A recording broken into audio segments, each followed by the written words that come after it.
It's been 1 year since the Supreme Court overturned Roe v. Wade. The ruling, known as Dobbs versus Jackson Women's Health Organization, gave states the power to make their own abortion laws.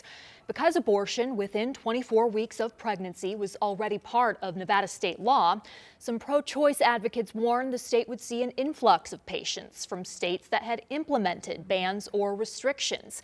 Among those advocates was Planned Parenthood of the Rocky Mountains, which oversees Las Vegas, Colorado, New Mexico, and Wyoming. Its CEO, Adrian Manzanares, joins us now. And Adrian, tell us, what has this last year been like for Planned Parenthoods in Las Vegas that provide abortions? Well, last year, the Dobbs decision strips tens of millions of people of their right to access abortion care in their home state.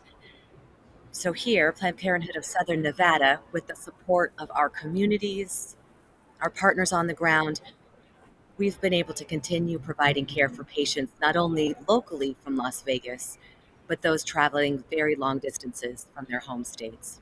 Now, according to statistics provided by your organization, out-of-state abortion appointments at Las Vegas Planned Parenthoods have more than doubled in the year after the Dobbs decision. What kind of strain, if any, has this put on local Planned Parenthoods? Oh, it's a tremendous strain. We've had to extend our health center hours. We've expanded our patient navigation efforts, meaning helping patients figure out if they're going to ride the bus, if they're going to get on an airplane, what they're going to do with their kiddos at home, if they need childcare support while they're accessing this care. And we've also expanded our telehealth footprint just to make sure that folks can get the care they need quickly and not have to worry about wait times. How does the telehealth aspect work? Patients come into our health centers and they're greeted, of course, checked in, and then they log onto a computer and they can see a physician. Okay, And but then, depending on their care, they can access the medication right there in the health center. so they still have to physically come in person? Yes, Okay, all right, so that has helped alleviate some of the burden, I guess, in staffing perhaps, is that accurate? yes. So the physician can access the patient via telehealth and not have to be at one health center. So they can see multiple patients at both the health centers. Now, in a phone conversation that you and I had prior to this show, you said this is not sustainable. How so? Well, it's a tremendous burden across the country when the state of Texas bans abortion care.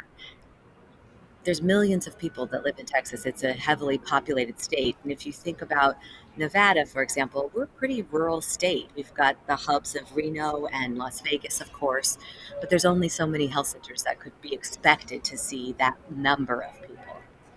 So then what do you do? Are you planning on opening more Planned Parenthood centers? Yes, my colleague who operates Planned Parenthoods in northern Nevada has opened a new health center in Reno. And we would be delighted to be able to think about the financial needs to be able to open another health center in Las Vegas. So that would require, I'm guessing, donations, private funding. Yes, it's because of philanthropic support that we're able to see so many patients in Las Vegas. Now, according to the data that you provided as well, the majority of the out-of-state patients are from Texas, then Arizona, and then Utah.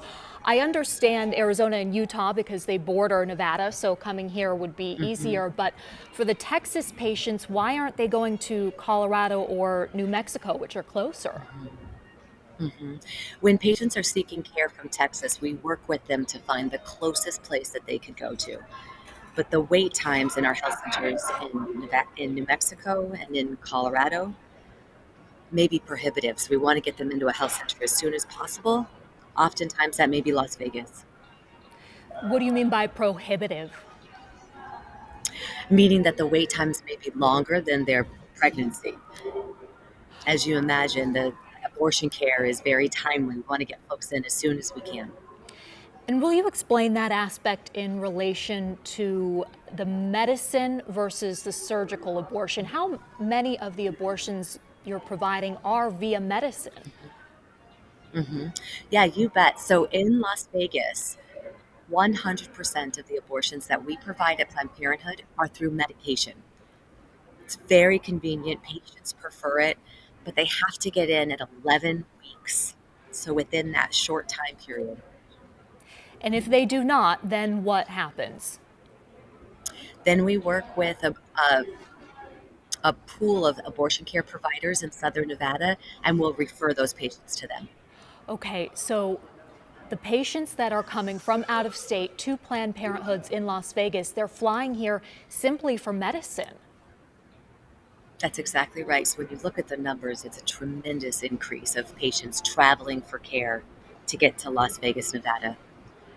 And right now, we are able to meet the need, which is great because of the various ways we've expanded access and care. But I do worry that the continued pressure of patients traveling from out of state may become too burdensome for our local health centers. And of course, we're also looking at other states across the country that may continue to ban abortion care. I'm nervous about Florida, for example. Again, a very heavily populated state. And right now, my colleagues that are running Planned Parenthoods in Florida are able to take on more patients from across that area.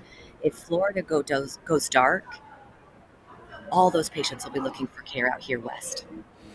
At the moment, how are patients seeking care outside of abortion? Are they being impacted when they visit a local Planned Parenthood because of this influx? At this moment, no, we're able to see all forms of family planning services, mostly due to telehealth care, but also our ability to see walk ins if people need birth control, cancer screening, sexually transmitted testing, or treatment. But I do worry about there continue to be a pressure on those wait times. Adrienne Manzanares, CEO of Planned Parenthood of the Rocky Mountains, thank you for your time. You bet, Amber. Thank you so much.